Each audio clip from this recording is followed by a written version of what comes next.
Assalamualaikum warahmatullahi wabarakatuh. Bagaimana kabar kalian hari ini? Semoga Allah senantiasa menjaga dan melindungi kalian dan kalian semuanya dalam keadaan sehat walafiat. Amin. Baik anak-anak, di pertemuan kali ini kita akan belajar pelajaran IPA. IPA itu apa ya Ustazah? IPA itu ilmu pengetahuan alam, mempelajari gejala atau kejadian-kejadian yang terjadi di alam ini, baik itu pada manusia, pada hewan, pada tumbuhan, lingkungan sekitar kita, alam semesta, luas sekali cakupannya ya. Nah, sebelum ke materi, kita coba tepuk IPA ya. Ustazah kenalkan tepuk IPA untuk menyemangati kalian belajar. Begini tepuknya ya, perhatikan baik-baik. Tepuk IPA. IPA itu mudah, menyenangkan. Aku bisa, yes, jos, gitu, bisa ya. Nah, jadi nanti setiap pelajaran IPA, Ustazah akan menyapa kalian dengan tepuk IPA ya. Nah, hari ini kita akan belajar tentang bunyi. Sebelumnya, materi kita apa saja ya di pertemuan hari ini. Nah, di pertemuan hari ini materinya adalah tentang pengertian bunyi.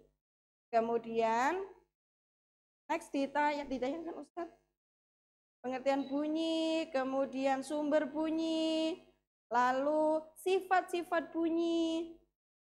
Dan yang keempat adalah media perambatan bunyi. Bunyi ini ada di dalam Al-Qur'an di surat Hud ayat 94 yang bunyinya, dan tatkala datang azab kami selamatkan Syuaib dan orang-orang yang beriman bersama-sama dengan dia dengan rahmat dari kami, dan orang-orang yang zalim dibinasakan oleh suara yang mengguntur, lalu jadilah mereka mati bergelimpangan di rumahnya. Jadi bunyi ini anak-anak didatangkan oleh Allah sebagai azab bagi orang-orang yang tidak beriman, tidak mau beriman kepada Allah. Ini adalah kisah kaum Nabi Syuaib, di mana di dalam surat tersebut dijelaskan bahwa orang-orang yang beriman diselamatkan oleh Allah, sedangkan kaum Nabi Syuaib yang tidak mau beriman didatangkan oleh Allah azab dengan suara yang menggelegar ya. Suara yang menggelegar ini disebut juga dengan bunyi yang sangat keras, sehingga membinasakan para penduduk yang tidak beriman tersebut. Ini adalah kisah kaum Madian. Berikutnya, tahukah kalian apakah bunyi itu? Bunyi adalah salah satu jenis energi gelombang yang berasal dari sumber bunyi. Sumber bunyi itu apa? Benda yang bergetar. Jadi semua benda yang bergetar menghasilkan bunyi. Contohnya saat kita berbicara ya.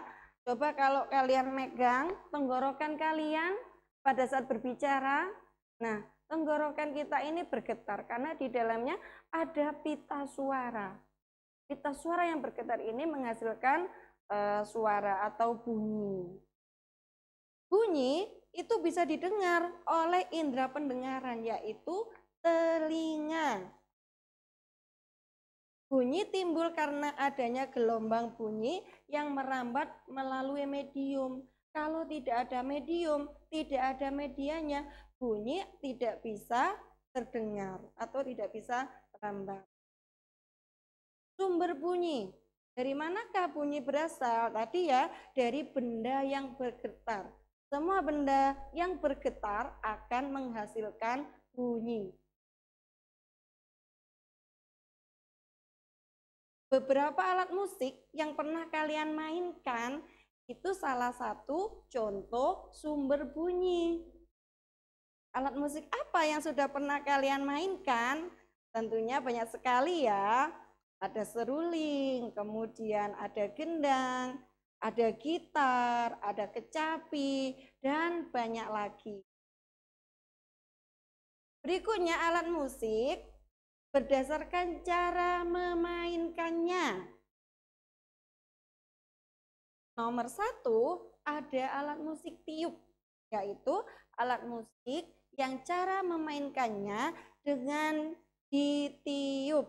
Contohnya apa saja?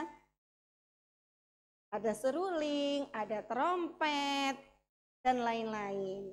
Yang kedua, ada alat musik pukul, yaitu cara memainkannya dengan dipukul, bisa pakai tangan atau pakai stick.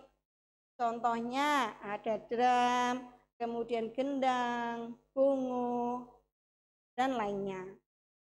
Ada juga yang namanya alat musik petik. Itu cara memainkannya dengan cara dipetik. Dapatkah kalian menyebutkan contohnya? Ya, ada gitar, kemudian kecapi, dan lainnya. Lanjut, yang keempat, ada alat musik gesek. Cara memainkannya dengan cara digesek. Contohnya ada rebab, ada biola, dan lainnya. Yang kelima, ada alat musik tekan. Cara memainkannya dengan cara ditekan. Contohnya adalah organ, piano, dan lainnya. Berikutnya, sifat-sifat bunyi. Yang pertama, bunyi dapat merambat melalui zat padat, zat cair, dan gas. Bunyi tidak dapat merambat di ruang hampa.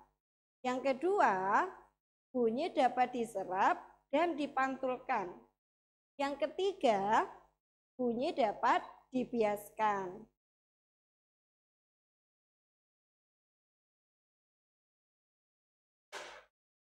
Media perambatan bunyi. Coba amati gambar berikut ini ya.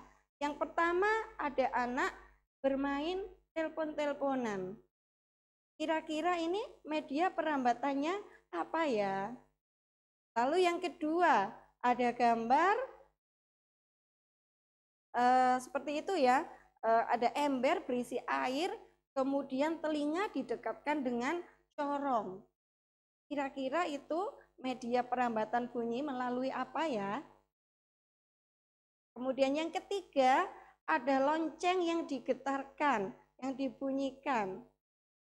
Kira-kira itu media perambatannya berupa apa? Dapatkah kalian menyebutkan? Next. Ternyata saat kalian bermain telepon-teleponan, itu media perambatan bunyinya adalah melalui benang. Benang ini termasuk benda padat.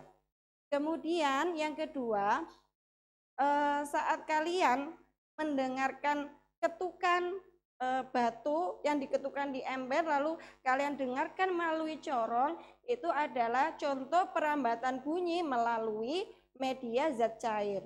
Dan yang ketiga tadi, gambar yang ketiga ketika lonceng dibunyikan, itu adalah contoh perambatan bunyi melalui udara.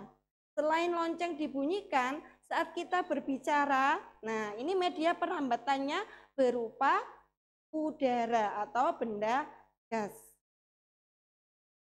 Sifat berikutnya, seperti halnya bola.